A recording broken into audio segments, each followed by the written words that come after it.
So, hi guys. I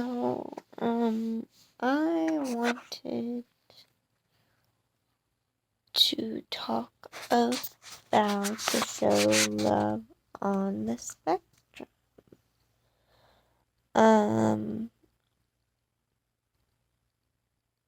It came out a while ago, like a year ago, maybe more, on Netflix. And of course, I was excited when I saw the preview, representation, all of that. Go team.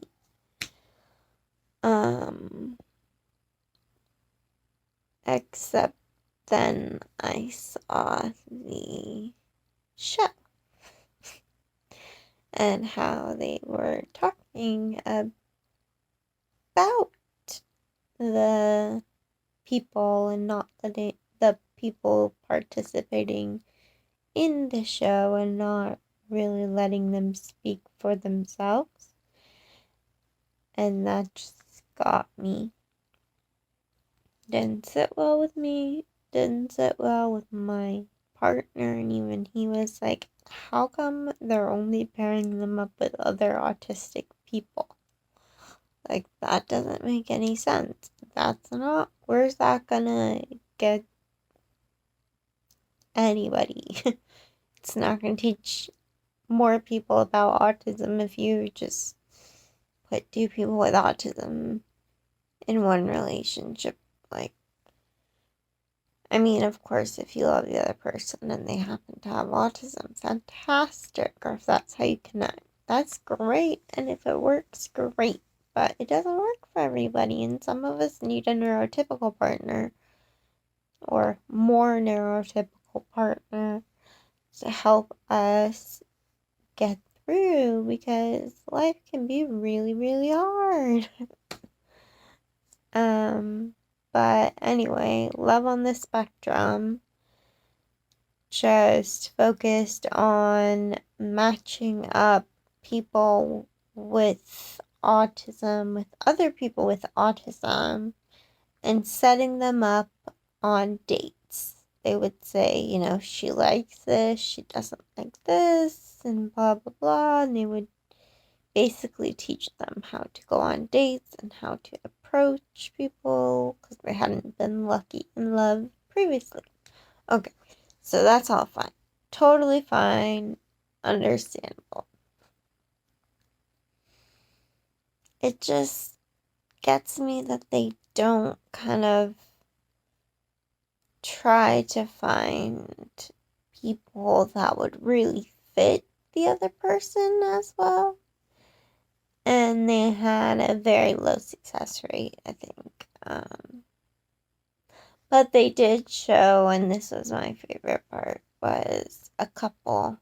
And also, of course, Michael, and everybody's been, raving about Michael because he's just so genuine and loving and just wants to share that with someone. And that's really cool in a person. And I'm a similar way, and I don't know why anyone would not want to have that in their life partner. Because all of that compassion and empathy and caring in someone with Asperger's or autism, it's not all that easy to find unless you're female. Sometimes it is too easy to find. But yeah, and just each episode was kind of the way they used the language they used. It was just very narrated, talking over everything, explaining, and not really taking us into their lives and what they experience on these adventures in love and trying to find romance or friendship or whatever it may be,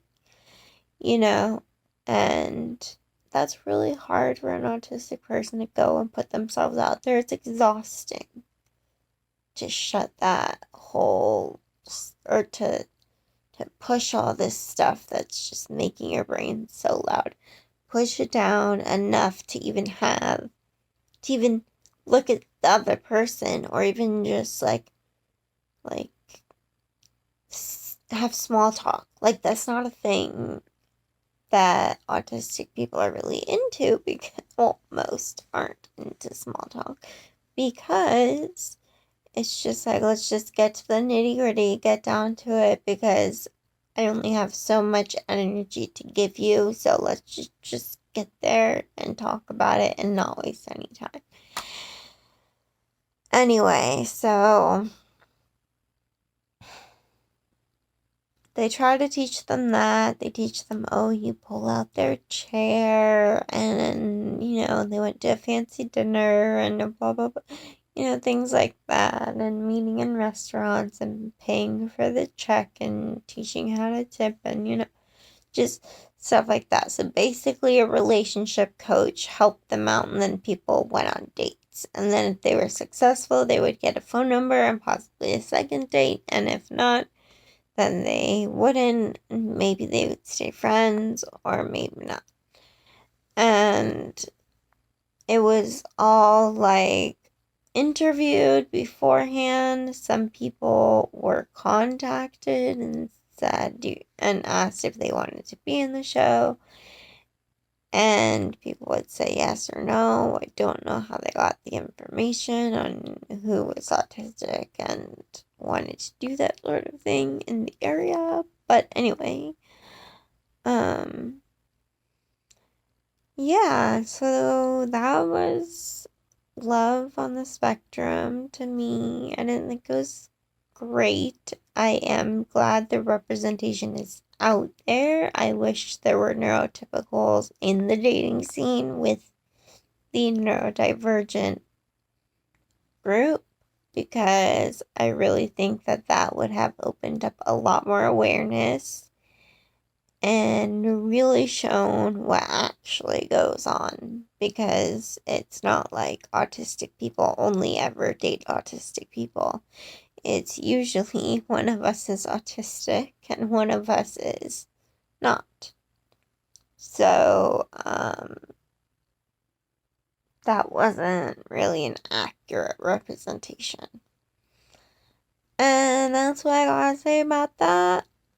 My significant other agrees. My family agrees.